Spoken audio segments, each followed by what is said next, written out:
Hi, I'm Cash, and welcome back to Cash Talks Football, where I break down all the goals scored in the Premier League. And today we're doing Manchester United against Liverpool, where Liverpool obviously are trying to push on and win the title. And it looks like United have put a really big speed bump in their road right now. We're going to talk about this first goal here, and there's a couple of things I'm going to talk about. But first off, one of the things I always harp on about if you've listened to me talk about corners is people on the posts.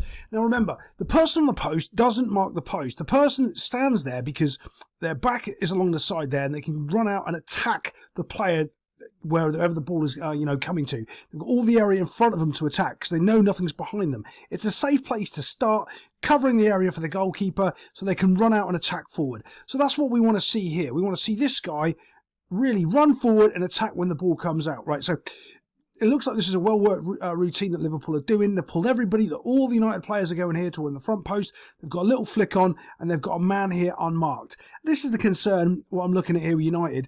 And it's one of these things where, like, if you coach as much as I have, you actually know when teams have been overcoached. And I'm going to come on to a lot of that with Liverpool today, where they're not taking the shots, they're looking to pass the next pass. And you see that a lot with sides like Manchester City.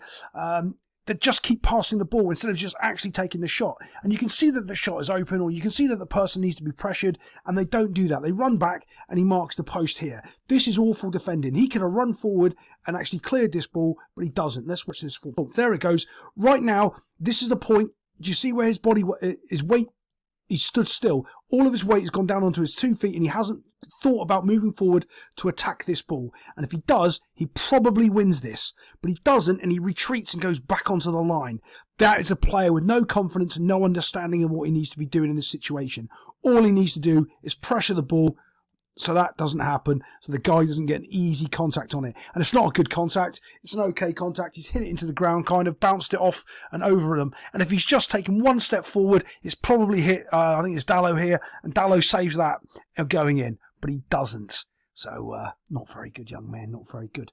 Let's get on to the next goal. This is another moment we talk about all the time in coaching, and players do it all the time wrong.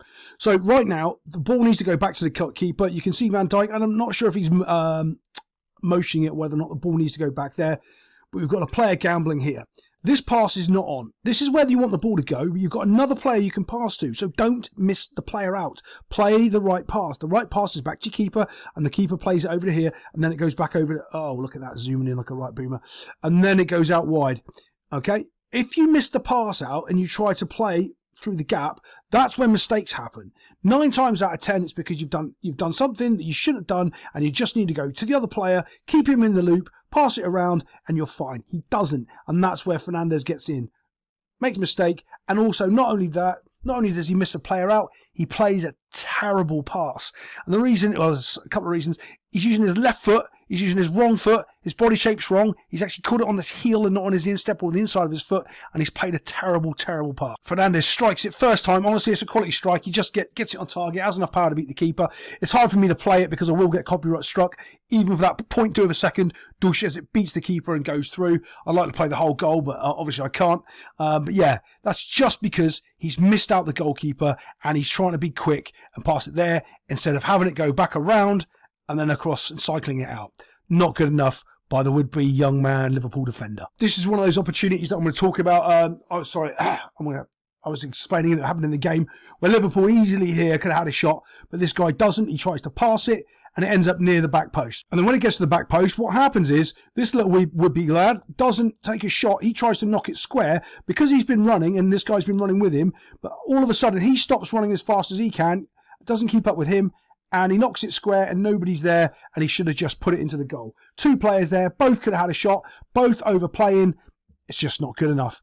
Overcoaching, lack of confidence, something's going on with them. Just hit the ball at the goal, boys. That's what you need to do to score goals. This goal here comes straight after a substitution. There's a bit of a break for about 3 minutes or so, and then a lot of substitutions were made by Liverpool. And that's generally what's caused this goal here. Now, if you've ever coached football before, as much as I have, what ends up happening is you make these mistakes as a coach. You get caught out by this. Sometimes when there's a lull in the game and you're used to your team being at high tempo or high pressing or doing a certain way, they take a little 5 minute, a couple of minute break. Someone's had there's been a foul, substitution happened. That's when you get caught. And that's exactly what happens here. This guy comes on, Curtis Jones. His job right now is to mark this player, and he doesn't. You can see how he's broken between the lines. Here's the Liverpool normal defensive midfielder. Jones knows what his job is in this situation because he's a decent midfielder, and he knows he needs to be marking this player. But he's just come on, so he's not up to game speed, and he's a little bit slow, lackadaisical, and this guy's completely free. Not only that, this centre-back here, I think it's Kwanzaa, he could step up and do something, but he doesn't. So when this pass comes in here, he gets all the time in the world. Bosh. Do you see how much Curtis Jones has run past him here? Because he's not quite up to the game speed. He's absolutely opened up the space for this guy to turn and have a little shot into the top corner. Keepers, I don't think it make any difference if it's Alisson in goal or not, because it's a quality strike. But that whole pocket has been made because the two midfielders there have just overextended ever so slightly and have been caught by a little pass.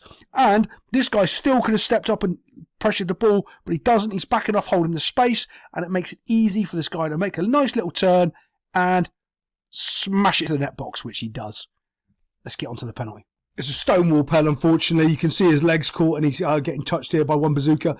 The problem Wan-Bissaka's got is he doesn't touch the ball. If he does get a little touch on the ball or anything on it, honestly, it doesn't matter because the player goes down afterwards.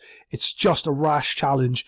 United were throwing their bodies to the ground an awful lot. Sooner or later, they're going to get caught. Wan-Bissaka is not a good defender, and I'm shocked he doesn't give away more penalties, to be fair. He goes to the ground all of the time. It's like he's got the slide tackle button stuck at FIFA, and he's always constantly slide tackle, slide tackle, slide tackle.